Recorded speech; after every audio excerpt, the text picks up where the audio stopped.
Alors, bienvenue au off de Dominique Siama. Alors, Dominique, je vais peut-être te laisser te présenter rapidement. D'accord. Donc moi je suis Dominique Siama, je suis le président de la PCI Promotion du Design, c'est la grande association de promotion du design en France.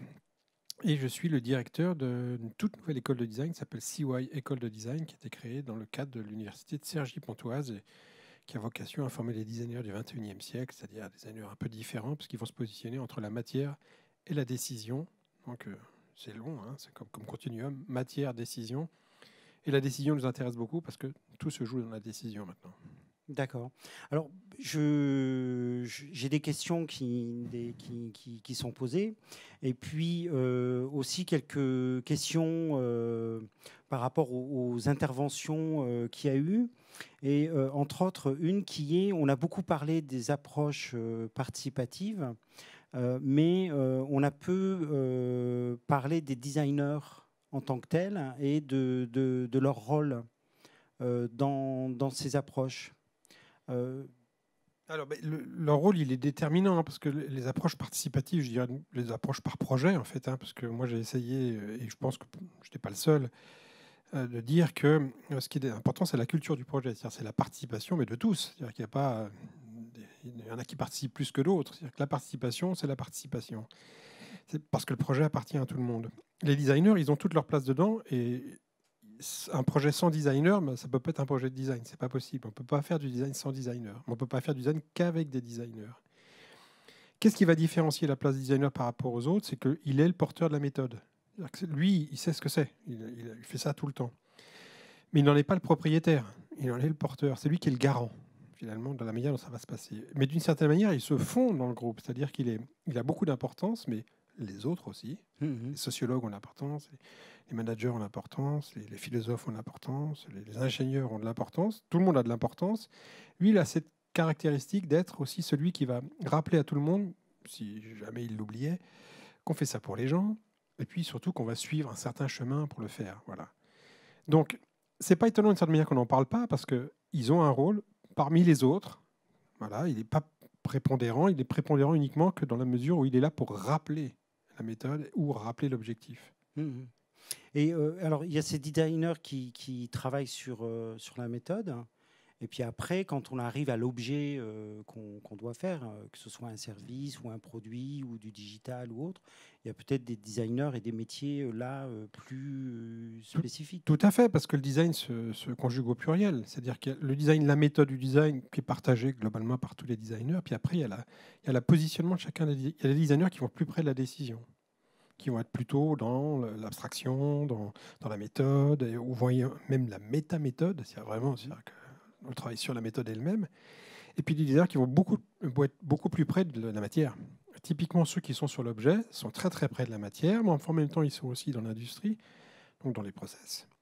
Et puis il y en a qui sont très très très très près de la matière, typiquement ceux qui vont travailler sur le recyclage de la matière, c'est-à-dire comment on utilise la matière qui a déjà été utilisée. Et donc, il y a plein de positionnements possibles pour les designers au moment, pendant tout le process, hein, du moment où je me pose la question, du moment où je délivre la solution finale de la proposition. Les métiers de designer peuvent être tous impliqués. Il y en a qui vont travailler sur la communication, d'autres sur l'objet, d'autres sur la mise en scène de tout ça, d'autres sur le management créatif.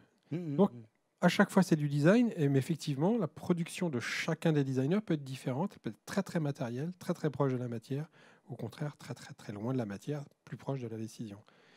C'est ce qui fait la beauté du métier de designer, c'est qu'on peut se balader sur ce continuum-là, entre la matière et la décision, et puis ou alors on peut aussi s'installer dans un endroit où on se trouve bien, parce que l'objet nous intéresse, et on va travailler sur l'objet, et on va vraiment avoir besoin d'eux à ce moment-là pour le finaliser, pour le matérialiser. D'accord. Et alors j'ai une question qui est un petit peu longue, je vais la lire. C'est évidemment un modèle vertueux.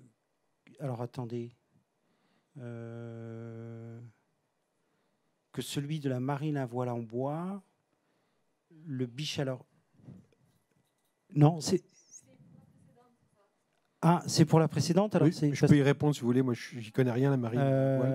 Parce qu'elle est arrivée, elle vient d'arriver maintenant. D'accord. Non, je la trouvais un peu en décalage, mais on va y répondre. Oui, moi, posez-moi n'importe quelle question, j'irai. Alors, quel type de formation quel type de formation peuvent suivre des personnes qui voudraient, en tout cas, s'orienter vers le design? Il y en a plein, heureusement, il y a plein d'écoles de design en France. Heureusement qu'il y a plein d'écoles de design très différentes les unes des autres, mais en même temps qui partagent cette même ambition du design, mais qui vont se positionner différemment justement sur ce continuum qui va de la matière à la décision. Il y a des écoles qui vont être qui vont favoriser la posture de l'auteur. Voilà, c'est-à-dire que c'est vraiment le projet personnel de l'étudiant, son positionnement personnel par rapport à ce qui pourrait ressembler à une œuvre, par exemple. Voilà. Bon, moi, je ne suis pas un grand fanat de ça, mais il y a des écoles qui font ça. Et d'autres qui vont être plus dans le design industriel. Donc, on va vraiment être plutôt dans le rapport à l'industrie, et donc à la production. Donc, la connaissance du processus industriel va être très important. D'autres qui vont se rapprocher plutôt du design de service. Oui. Voilà, donc ça se dématérialise un petit peu plus. On est plus dans la gestion de la complexité et de l'orchestration. L'expérience, et donc du service, donc de l'expérience. Et puis, il y a une nouvelle race de designers que moi, j'appelle de mes voeux. Et personnellement, mon école elle va plutôt te positionner là-dessus. Enfin, il y a aussi sur ce terrain-là, c'est le design de la décision. C'est-à-dire comment on permet à des designers de sortir du XXe siècle où ils étaient assignés à résidence. C'est-à-dire, grosso modo, les designers, ça faisait du produit, du signe, de l'espace, maintenant du service, et puis c'est tout. Alors, tout ce qui concerne la décision ne les concerne pas, ça concerne tous ceux qui sortent des écoles du pouvoir. Parce que la décision, c'est leur territoire. Bon. Et nous disons, ça c'est fini, cette histoire-là, parce que justement, on est dans le projet, on est dans la participation, que tout le monde, le projet appartient à tout le monde, et donc que tout le monde est susceptible de pouvoir participer à la prise de décision. C'est même une des caractéristiques du XXIe siècle, les populations veulent participer à la décision. Voilà, et elles ont bien raison. Et donc, ça veut dire que dans le processus de prise de décision, donc de préparation de la décision, eh bien, le design peut s'inviter. En fait, il doit s'inviter. Parce que franchement, il y a tout ce qu'il faut dans la méthode du design pour préparer des décisions. Et donc aujourd'hui, quand on veut faire du design, on a cette chance de pouvoir justement se positionner entre la matière et la décision. Il y a plein d'écoles qui vont permettre à chacun de se positionner. Mais je pense que les écoles ont besoin, elles aussi, de se réinventer à la lumière de ce qui est en train de se passer. C'est-à-dire que tout le monde prend la crise en pleine tête, d'accord ? Tout le monde, absolument tout le monde. Donc tous les métiers, donc toutes les écoles qui préparent à ces métiers. Qu'est-ce que ça veut dire être un manager après le Covid ? Qu'est-ce que ça veut dire être un élu après le Covid ? Qu'est-ce que ça veut dire être un designer après le Covid ? Eh ben, je pense que tout le monde est percuté par ça, et donc ça nécessite pour ces professionnels de se repositionner, mais ça nécessite aux écoles de se dire qu'est-ce que ça veut dire d'enseigner le design après le Covid ? Qu'est-ce que ça veut dire d'enseigner le design avec la crise bioclimatique ? Oui. Eh bien, je pense qu'on doit répondre à ça parce qu'il faut qu'on sorte définitivement du rêve du XXe siècle qui était une société de consommation heureuse et insouciante et avec des ressources infinies pour rentrer dans un 21e qui n'est pas noir, qui n'est pas forcément noir, mais qui est responsable et qui dit maintenant comment on peut poursuivre le projet humain en prenant en compte la réalité. Et la réalité, elle est limitée. Voilà. Donc je pense que les écoles de design ont encore cette révolution à faire. D'accord. Il y a un terme anglais qui est dans les rôles, en tout cas, ou les missions qu'on donne aux designers, qui est des solver problems, en fait, d'amener des solutions. Oui, problem solver, c'est typiquement ça. Je pense que les designers sont des problem solvers, mais moi, je pense que les designers sont des problem makers. C'est-à-dire qu'en fait, la première chose que doit faire un designer, c'est de créer les problèmes. Quand je dis créer les problèmes, c'est pas... C'est pas l'équipe est sauvage, mais c'est-à-dire tout d'un coup, c'est de les dénicher. C'est-à-dire qu'en fait, avant de les résoudre, il faut les identifier. Et ça relève presque de la création, parce qu'il faut aller vraiment aller les chercher, quoi. Et ce ne sont pas les problèmes que le bon sens commun, et surtout celui de nos habitus, c'est-à-dire que la manière dont on regarde le monde, dont on le regardait jusqu'à présent, qui doit être complètement remise en cause. C'est-à-dire que même dans notre manière de faire émerger les problèmes, il y a du design à faire. C'est-à-dire que la création du problème elle-même, elle relève du design. Il faut modéliser ce... Il faut le faire émerger. Il faut le faire émerger. Tout d'un coup, c'est ce on a dit souvent lors de nos discussions, c'est-à-dire que la première tâche d'un designer, c'est de faire émerger la question. C'est de faire émerger la bonne question. Parce que souvent, dans la société industrielle, il y a les donneurs d'ordre, voilà, on appelle ça les donneurs d'ordre, donc eux, ils amènent avec un cahier des charges, c'est-à-dire que tout est défini. vous donne le cahier des charges, dit comment allez-vous répondre à ça. Oui. Ça, c'était avant. Et maintenant, c'est voilà la question que nous on se pose. Elle est peut-être le symptôme de quelque chose qu'on n'a pas identifié. On la pose sur la table. Maintenant, vous dites-nous de quoi cette question est en fait le symptôme, de quelle question elle est le symptôme, de la vraie question. Donc, il faut faire émerger la question d'abord. Et c'est ça le plus important. Il faut presque, j'élargis par rapport aux questions aussi, Oui. Il faut presque rédiger le cahier des charges avec le commanditaire. Oui, je pense qu'il faut surtout abandonner l'idée du cahier des charges. Ce n'est pas un cahier des charges, c'est un brief. Ouais. C'est un questionnement. Parce que le cahier des charges, ce n'est pas un questionnement du tout. Il faut répondre à ça, ça. Il faut des réponses. Alors qu'en fait, ça démarre qu'avec des questions, le design. Qu'avec des questions. Tout commence par une question. Donc, il y a un point d'interrogation. Donc, le cahier des charges, c'est un point d'exclamation. Ce n'est pas un point d'interrogation. Donc, le cahier des charges, c'est un truc qu'on prend, on le met à la poubelle. Ça n'existe plus, ce terme. On va parler de brief. C'est-à-dire, c'est assez large. On est dans le starting block, mais on n'a pas fait la course encore. Il faut se lancer. Et on re-questionne la Exactement. problématique. Il faut toujours re-questionner. D'accord. Et alors, parce que ça peut paraître un petit peu abstrait, là je reviens de nos discussions ou autres à un moment donné, enfin abstrait. Il y a des choses quand même très concrètes, mais comment aider en fait une structure ou une institution à comment elle passe en fait, comment elle enclenche, elle met le pied à l'étrier. Oui, c'est une bonne question. Avec toute l'envie qu'ils peuvent avoir, j'imagine. Déjà, l'envie, elle vient. Alors, soit on est tout à fait éclairé et on se dit, on anticipe, on dit, on va se lancer dans cette nouvelle démarche. Soit on est confronté soi-même à des problèmes et surtout, on mesure combien les anciennes manières sont incapables de répondre à la question. Et souvent, c'est souvent dans cette extrémité-là que se trouvent les institutions. C'est-à-dire qu'elles se disent, on n'y arrive plus. Il faut peut-être qu'on change. C'est donc une forme de darwinisme, c'est-à-dire qu'on est sous pression en fait. Donc le mieux c'est d'anticiper, d'accord, mais souvent c'est pas du tout ce qui se passe. Donc à partir du moment où on décide, soit par anticipation, soit parce qu'on est confronté à la nécessité de changer, comment on rentre dans la démarche design, eh bien la première chose à faire, c'est déjà de se cultiver soi-même, parce qu'on est aux manettes. Il y a plein de gens qui sont aux manettes des entreprises ou des institutions, et pour de bonnes raisons la plupart du temps, c'est-à-dire qu'ils ont des compétences. Ils ont aussi d'anciennes manières de voir et d'opérer, mais ils sont en position, ils sont en place. Et comme il y a urgence, il faut former ces gens-là. Donc il faut absolument que les institutions, les acteurs des institutions se forment. Alors, au design thinking et à tous les outils, toutes les démarches qui sont associées à ça, donc au design, on va dire. Moi, je préfère le terme design que design thinking, tel qu'on l'a décrit pendant 2 jours, là, voilà. Donc ça, c'est la première chose, se former. Ensuite, il faut embaucher des designers. C'est-à-dire qu'il faut se dire, OK, maintenant, on a compris comment ça fonctionne. Ça ne veut pas dire qu'on l'est, mais au moins, on est capable d'accueillir des designers, de discuter avec eux, de les entendre, y compris dans les remises en cause qu'ils vont porter. Et donc, on va les embaucher. Ou alors, on va prendre peut-être un stagiaire, d'accord ? Parce que c'est assez simple de prendre un stagiaire, finalement. Commencer comme ça. Donc, il y a plein de manières douces de commencer à rentrer dans le design. Se former soi-même, c'est toujours intéressant de se former. Accueillir le design tranquillement avec un stagiaire. Peut-être un alternant, encore mieux. Et puis j'embauche un designer, puis j'embauche 2 designers. Et puis, à un moment donné, je vais avoir une équipe de design à ma disposition. Et peut-être que j'aurai autant de designers que de professionnels qui viennent d'autres horizons, parce que l'intérêt, c'est d'avoir un melting pot, c'est d'avoir des managers, des designers, des sociologues, des ingénieurs, des gens très très différents, mais qui seront tous portés par le projet. D'accord. Donc en fait, c'est une nouvelle compétence à intégrer dans une structure ou une entreprise. C'est une nouvelle compétence. Moi, je pense qu'à terme, c'est plus qu'une nouvelle compétence, c'est une nouvelle culture. D'entreprise. Ouais, c'est même une culture du projet. Ouais. Et vraiment, c'est comment on regarde les projets différemment. Parce que soit on voit les projets comme des process, comme des ordonnancements de process, comme une ligne d'assemblage. Oui. Soit on voit le projet comme, effectivement, une destination. Donc, et il peut y avoir plusieurs chemins pour aller dans un endroit, d'accord ? Mais la destination, elle ne change pas. Et à partir du moment où vous réunissez des gens, où vous leur disiez la seule chose qu'on va faire, c'est qu'on va aller là-bas, ensemble, et qu'on est tous responsables pour aller là-bas, il n'y a personne dans la soute, et puis les gens sur le pont, tout le monde est dans la soute, tout le monde est sur le pont, mais tout le monde sait où on va. Bon.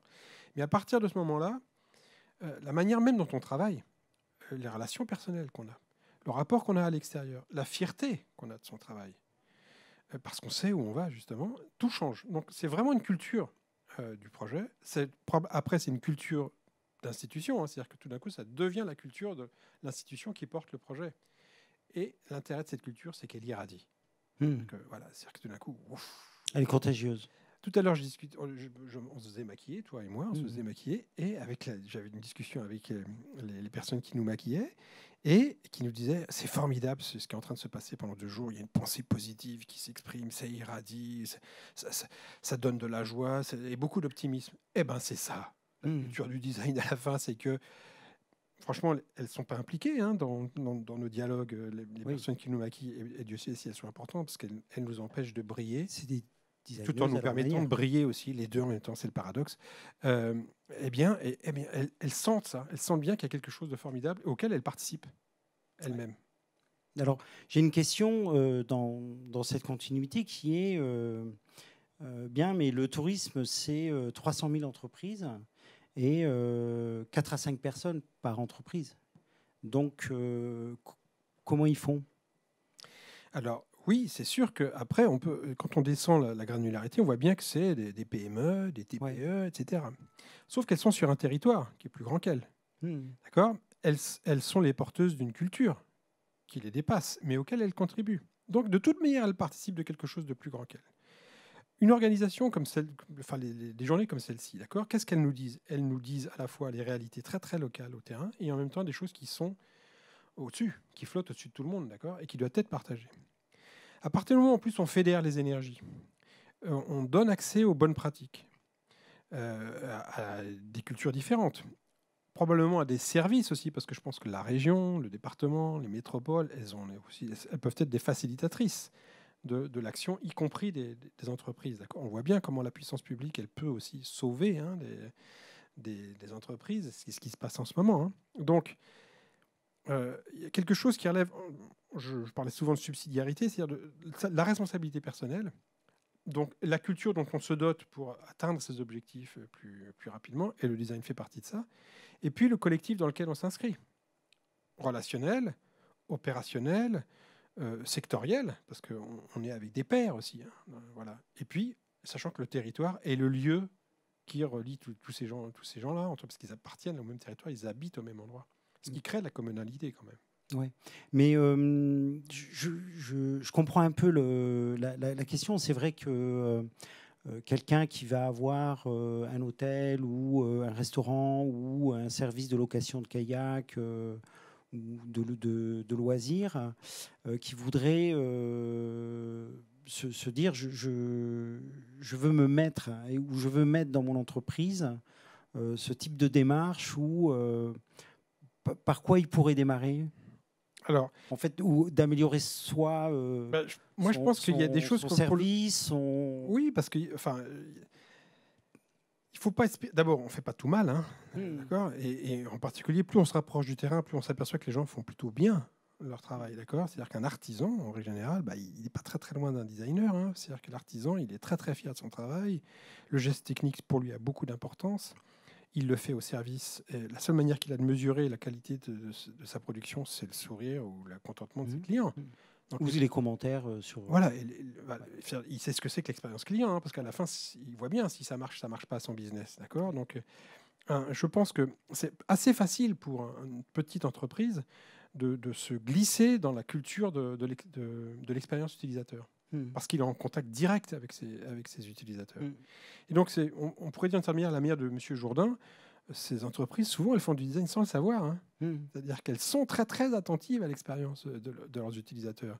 Et c'est plus facile de faire du design quand on est 5 que quand on est 25, ou quand on est 50, ou quand on est 100, quand on est 200, 300, 400, 1000. Là, ça commence à être compliqué parce qu'il y a le poids de l'infrastructure qui vient se mettre là-dessus. Et puis, la logique des process. Donc, comment se glisser dans le design quand on est une petite structure? C'est déjà, je pense, se concentrer sur la qualité de sa proposition. Parce que quand vous êtes en relation avec votre client, en fait, d'une certaine manière, vous êtes en train de faire du design. Parce que vous êtes dans le projet. Encore une fois, le design, c'est la culture du projet. Hein. Ce n'est pas la maîtrise d'un geste technique ou d'une méthodologie, c'est d'abord la culture du projet orientée vers l'humain. Donc ça, c'est assez facile. Après, à partir du moment, dès qu'on s'inscrit dans des projets qui nous dépassent, Oui, c'est évident que là, pour le coup, il faut se poser la question, qu'est-ce que ça veut dire quand on est plusieurs, quand on coopère, par exemple, on est une TPE, une autre TPE, une autre TPE, une TPE qui coopèrent, comment on coopère ensemble? Mais effectivement, là, je pense que c'est pour le coup, c'est peut-être aux associations, aux fédérations à des organismes comme le T-Hub, par exemple, hein, ou le T-Lab, d'organiser ce dialogue entre ces acteurs, comme on le fait aujourd'hui, par exemple. Ouais, ouais. Aujourd'hui, tout le monde peut nous écouter. Hein. Oui, oui, qu'il y ait des relais à ce moment-là Absolument. de professionnalisation autour de cette démarche.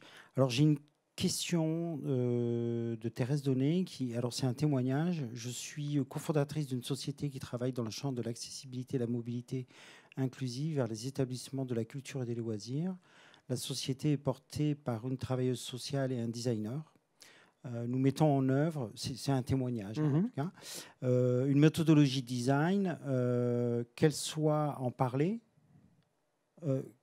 telle que vous en parlez, conception avec les usagers, les établissements, itération, expérimentation, etc.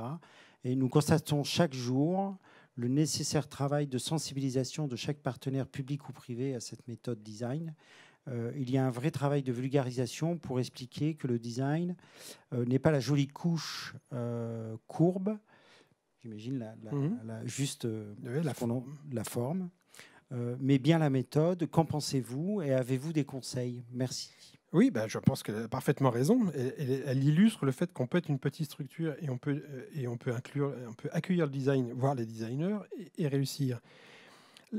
Moi, mon conseil, en tout cas moi, c'est ce que je fais tout le temps, c'est-à-dire que je sors de la technique. C'est-à-dire si j'essaye d'expliquer à quelqu'un ce que c'est que le design en ne parlant que de technique ou de méthode, c'est méthode contre méthode, technique contre technique, d'accord? Moi, j'essaie de lever la caméra et de dire, nous sommes dans le projet humain. C'est-à-dire qu'en fait, qu'est-ce qui fait qu'on fait ça?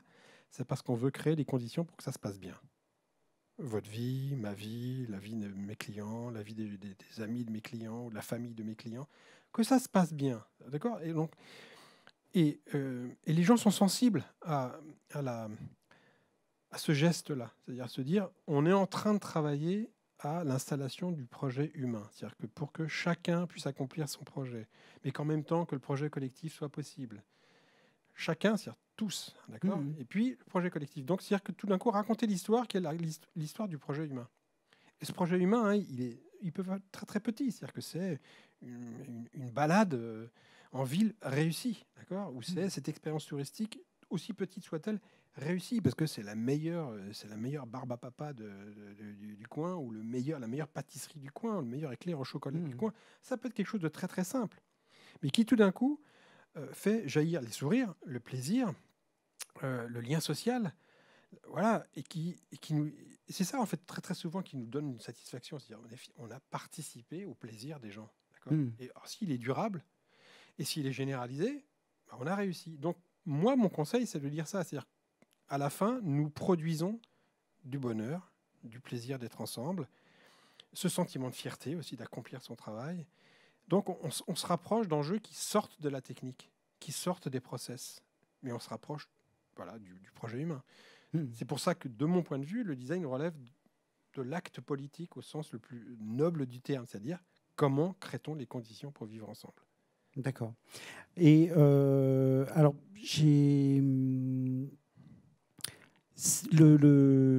ça relève d'une certaine créativité aussi, au fond. Hein, il y a trouvé de la créativité. Et est-ce que ces démarches ou ces créativités sont mesurables? Et si oui, comment on peut les mesurer? Alors, est-ce qu'elles sont mesurables? La meilleure manière de mesurer la créativité, c'est à une question donnée, combien vous avez de réponses? Parce que c'est ça à la fin. C'est-à-dire que comment je sais que je suis créatif, c'est que moi, quand on me pose une question, j'ai 10 réponses à la question. Donc je suis créatif. Si j'en ai qu'une, je ne suis pas très créatif. Hein. Et puis, déjà, le nombre de réponses, c'est une manière de mesurer la créativité. Je me demande même si ce n'est pas la seule au bout du compte. D'accord. Après, il y a peut-être éventuellement l'originalité de la proposition. D'accord. Mais l'originalité de la proposition, souvent, elle sort du nombre. C'est-à-dire c'est parce qu'on s'est lâché. Voilà, vraiment. C'est-à-dire qu'on lâche les chevaux, on imagine tout et n'importe quoi, qu'on est capable effectivement de produire du neuf. Mais il faut produire beaucoup pour produire du neuf. On ne peut pas produire de la bonne idée comme ça, parce que sinon, ça serait à la portée de n'importe qui. Ce n'est pas à la portée, enfin, c'est à la portée de n'importe qui dans la mesure où on l'entraîne à le faire, hein, d'accord, hein. Tiens, tout le monde peut être créatif, hein. Il n'y a pas que les designers. N'importe quelle personne peut être créative pour peu qu'on la met dans les bonnes conditions. Donc, je dirais que c'est la quantité de propositions. Et après, c'est le choix de ces bonnes propositions. Après, c'est le choix, mais le choix, justement, c'est là où la méthode du design est une méthode. C'est-à-dire que c'est pas on aurait dit que. C'est qu'on va essayer, on va tester. C'est ça qui est très intéressant avec le design. Contrairement à la conception réglée, on ne revient jamais en arrière. On fait des choix, puis tac, et on revient jamais en arrière. C'est que là, on a le loisir d'essayer. Tiens, on a une idée, on va la prototyper assez rapidement et on va l'essayer. Et on va recevoir tout de suite si ça marche ou si ça marche pas. Et ça fait vraiment partie de la démarche du design. C'est-à-dire qu'on a une idée, on la prototype rapidement, on la met sur le terrain, on essaye et on mesure. Et on voit comment c'est accueilli. Ouais, donc le prototype, à un moment de rendre les choses tangibles très vite. Exactement, et y compris de manière bricolée. Parce qu'on peut avoir une idée, par exemple, sur une interaction technologique, hein, mais on n'a pas la techno. Un robot, moi je l'ai vu, d'accord. C'est-à-dire qu'on dit, tiens, ça serait marrant, un robot dans une maison de retraite, s'il faisait ci, s'il faisait ça, comment ça se passerait? Moi, le robot, on l'a pas. Comment on fait on va faire semblant d'être un robot. Donc on prend un type, on lui met un costume de robot, et puis on le met dans la maison de retraite, et il agit comme s'il était le robot, d'accord. Et on voit comment les gens réagissent. Et ça marche très bien. C'est la technique du Wizard of Oz, c'est-à-dire oui, c'est ça, le magicien d'Oz, c'est-à-dire qu'en fait tout ça c'est faux, d'accord, mais on fait comme si. On fait comme s'il y avait un robot, on fait comme si on avait l'application, on peut faire des applications avec du papier et du carton. Oui, tout à fait. On appuie sur des boutons qui n'existent pas, et puis il y a quelqu'un qui fait la voix de l'intelligence artificielle qui a reconnu ce qu'on lui demandait, alors qu'en fait il n'y a pas l'intelligence artificielle, tout ça c'est joué. Donc il y a des moyens très très créatifs et très très simples de tester une idée, et donc d'en tirer toutes les leçons derrière. D'accord. Donc effectivement, par rapport à ces questions de quelqu'un qui aurait, je reviens à l'hôtel aussi en même temps, c'est d'assez rapidement mettre quelque chose en place, de le tester, de voir son fonctionnement. Alors ça peut être en direct ou avec des éléments, oui. de prendre du retour et d'itérer et d'être dans une itération permanente comme ça sur l'amélioration de ces Totalement. services. Et ce qu'il y a de très intéressant avec cette phase de test, c'est que ça relève du jeu. C'est-à-dire que ça peut être aussi un moment en soi qui va être un moment de lien, de création de lien. Parce qu'imaginez que vous avez une idée, vous voulez tester un nouveau service dans votre hôtel ou votre place publique, etc. Et que vous l'expérimentez. Et vous dites, on l'expérimente. Et donc, les gens vont se mettre à jouer avec vous. Et donc, ils vont être très, très heureux d'être de co-auteurs d'une certaine manière, de concepteurs avec vous de ce qui se passe. Et puis, ça va créer un lien très, très fort. Ils vont s'en souvenir, hein, et probablement toute leur vie. C'est marrant, il m'est arrivé un truc là, dans l'espace public, l'autre jour à Rennes, ils testaient une idée, ils étaient 15, il y avait des jeunes d'une école de design, il y avait aussi des gens du conseil régional qui étaient là, avec qui on a discuté, et puis ils nous ont expliqué ce qu'ils voulaient faire, ce qu'on voulait tester, on l'a testé, c'est marrant ce truc-là. Bon. Ça, c'est un effet fantastique. Hein. Déjà, rien que, ça, c'est extraordinaire. En dehors du fait qu'on va tirer des leçons effectivement de l'expérimentation, le simple fait de le mettre en situation et de le tester a créé du lien. Ouais, et puis même dans l'équipe, j'imagine. Mais pour tout le monde, dans l'équipe, des gens qui découvrent le design à ce moment-là. Ouais. Le président du conseil régional qu'on a prévenu, il est venu voir incognito. Il s'est dit, ah bon, c'est ça le design, mais c'est incroyable ce truc-là. Tiens, il faut qu'on s'y intéresse. D'accord. Il y a plein d'effets possibles. Hein, donc. J'ai une autre question. Alors, déjà, c'est Thérèse Donnet qui nous remercie. Elle nous demande si on constate constatez-vous une évolution vers une meilleure, si tu constates, pardon, une meilleure compréhension ou valorisation du design au niveau des politiques publiques et des collectivités. Ça bouge. Clairement, ça bouge. D'accord ? C'est-à-dire que le nombre de collectivités territoriales qui s'intéressent au design grandit. C'est certain. Ça ne stagne pas, ça grandit. Et pour une bonne et simple raison, c'est qu'on est arrivé au bout d'un certain nombre de démarches qui ne marchent pas. D'accord ? Et que le design est monté en puissance dans les entreprises. Donc cette culture du design, elle grandit aussi dans les entreprises, Oui, très, très fortement. Depuis un moment d'ailleurs. Depuis un moment, Science d'accord, qui a été exactement. prise. Qu'on l'enseigne dans les écoles d'ingénieurs, qu'on l'enseigne dans les écoles de managers. Donc c'est-à-dire que tout d'un coup, il y a des gens qui sortent des écoles avec cette culture-là, qui ont expérimenté, parfois même avec des doubles diplômes, et qui se retrouvent aux manettes, ou en tout cas collaborant à des institutions qui sont des institutions publiques et des institutions privées, et qui mesurent combien, tout d'un coup, ça produit du soin, du lien, des solutions, de l'intelligence, de la valeur. Ça crée de la valeur aussi, Oui. d'accord. Bon. Oui, tout à fait. Et après, les faits s'imposent, d'accord. Oui, il y a nos résistances, mais après, il y a à la fois la pression du temps, qui est quand même puissante en ce moment, d'accord, et donc qui nous pousse à dire il faut trouver des solutions malignes, d'accord. Et le design monte en puissance, comme ça. Donc moi, je suis très optimiste quant à la capacité des collectivités à accueillir le design. Il faut que les écoles suivent. C'est-à-dire qu'il faut qu'on forme des designers au design de politique publique. Oui. Il faut que les collectivités s'invitent dans les écoles de design aussi, qu'elles amènent des terrains d'études, de projets aux écoles de design. Il faut que les designers comprennent que c'est aussi une destination pour eux, et ils le comprennent de plus en plus. Il faut que l'État aussi prenne la parole là-dessus, et il le prend. Les assises nationales du design ont lieu il y a 1 an et demi. Donc cette culture, elle commence à monter en puissance, à s'imposer. Il y a des initiatives qui sont prises au niveau du gouvernement lui-même pour favoriser des innovations par le design dans les services publics. Donc ça monte en puissance, je pense que c'est inexorable. D'accord. Alors on est, je crois, à la fin de nos temps. Si tu avais une lecture, un livre ou une référence à conseiller pour sensibiliser, pour... Je vais en donner... je vais en donner 2. Voilà. Moi, je pense que, c'est intéressant de s'intéresser à l'histoire, d'accord, du design. Alors, il y a un livre très, très intéressant d'Alexandre Amidal, qui doit être au point, je pense, au seuil, le point, qui fait justement le point historique sur le design, d'où ça vient. D'accord. Et c'est vraiment très, très intéressant de voir comment, avec la révolution industrielle, le design s'impose, d'accord, et assez rapidement, même s'il n'a pas ce nom-là, jusqu'à maintenant. Donc ça, je pense que c'est vraiment quelque chose qu'il faut regarder. Jean-Louis Fréchal vient de sortir un bouquin aussi qui s'appelle Le design des choses, je crois, si je me souviens bien, et qui lui aussi à la fois fait un historique et aussi parle de la place du design français de ce point de vue-là. Voilà.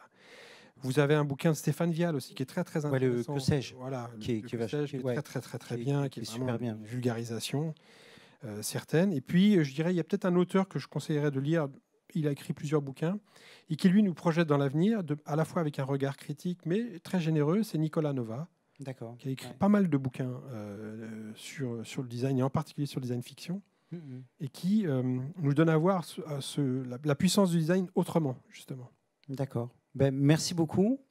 Merci on nous remercie aussi pour l'optimisme. Merci beaucoup. Que tu apportes à travers ces témoignages. Voilà. Merci beaucoup. Merci à vous.